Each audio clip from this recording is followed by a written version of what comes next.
ኢራን የትኞቹ ከፍተኛ አመራሮቿ ተገደሉባት? አሜሪካና እስራኤል ከ18 ቀናት በፊት ኢራን ላይ የከፈቱት ጦርነት ከተነሳበት ዕለት አንስቶ የኢራን እስላማዊ ሪፐብሊክ በርካታ አመራሮችን አጥቷል።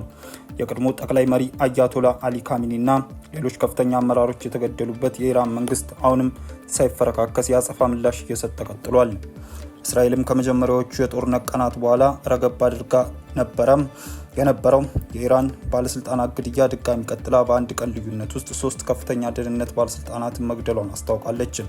ጦርነቱ ከተጀመረበት ጊዜ አንስቶ ምን ያህል የኢራን ባለስልጣናት ተገደሉ? በቅደም ተከተል እንመልከታቸው።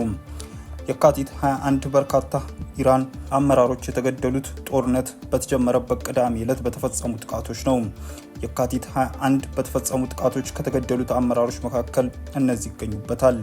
የኢራን ጠቅላይ መሪ አያቶላ አሊ ካሚኒ፣ የመከላከያ ምክር ቤት ጸሐፊና ጠቅላይ መሪው፣ የእስላማዊ አብዮታዊ ዘብ ዋና አዛዡ፣ የመከላከያ ሚኒስቴሩ፣ የጦር ኃይሎች ኢታማዦር ሹሙ፣ የጦር ኃይሎች ጠቅላይ አዛዥ ጽህፈት ቤት ኃላፊው፣ የጦር ኃይሎች የስለላ ምክትል ኃላፊው፣ የጦር ኃይሎች የሎጂስቲክ እና ድጋፍ ምክትል ኃላፊው፣ የጠቅላይ አዛዥ ቢሮ ምክትል ኃላፊ፣ የጦር ኃይሎች ሎጂስቲክ መምሪያ ኃላፊ ይገኙበታል።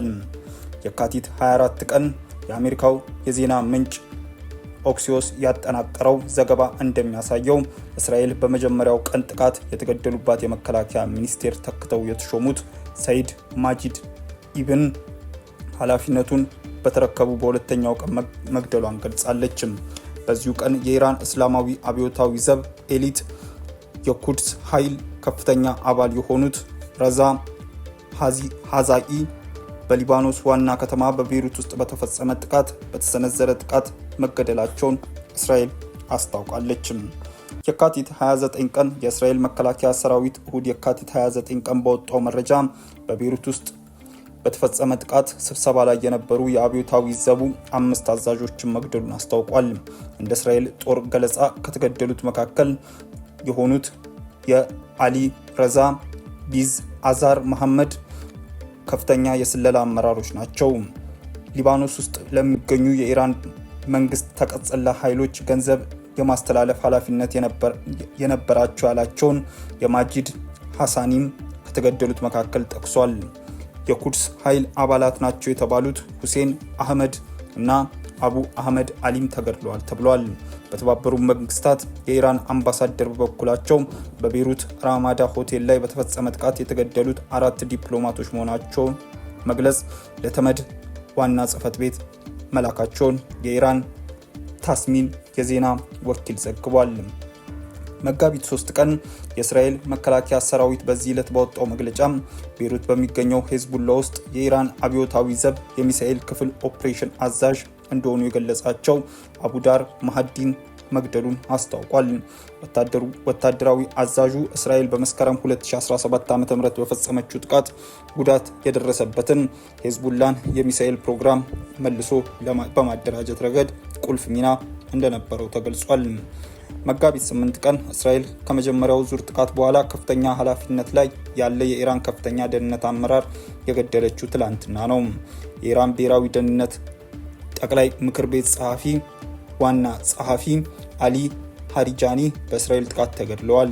ከዚህ ቀደም ለ12 ዓመታት የኢራን ፓርላማ አፈ ጉባኤ ሆነው ያገለገሉት ሃሪጃኒ የተገደሉት ከልጃቸው ጋር በተደበቁበት አፓርትመንት በተፈጸመ ጥቃት እንደሆነ ተዘግቧል። በተጨማሪም ባሲጅ የተባለው የአብዮታዊ ዘቡ ታጣቂ ኃይል አዛዥ የሆኑት ጎላምሬዝ ሶማኒ በእስራኤል ጥቃት ተገድለዋል። ኢራን የደህንነትና ወታደራዊ አመራሮችን ግድያ እንደምትበቀል ዝታለች። መጋቢት 9 ቀን እስራኤል ትላንት ምሽት በፈጸመችው ጥቃት ደግሞ የኢራን የስለላ ሚኒስቴር ኢስማኤል ባታቢን መግደሏን የመከላከያ ሚኒስቴሩ እስራኤል ካትዝ በዛሬው ዕለት ተናግሯል። የእስራኤል መከላከያ ሚኒስቴር ባወጣው መግለጫ ትላንት ምሽት የኢራን የስለላ ሚኒስቴር ተወግደዋል ብለዋል። ኢራን የስለላ ኃላፊ መግደላቸውን እስካሁን ማረጋገጫ አልሰጠችም። የስለላ ሚኒስቴሩ ኢስማኤል ሀባቲን መገደላቸውን ካረጋገጠ በ24 ሰዓታት ውስጥ በእስራኤል የተገደሉ ሶስተኛው ከፍተኛ የኢራን የደህንነት ሹም ያደርጋቸዋል። ውድ ተመልካቾቻችን በዕለታዊው የዛሬ ውሎ ፕሮግራማችን ይዘንላችሁ የቀረብናቸው ዋና ዋና መረጃዎች እነዚህ ነበሩ። ከፕሮግራሙ ጋር አብሬያችሁ ቆይታ ያደረኩት እኔ አብዲስ አደፋር ነበርኩ።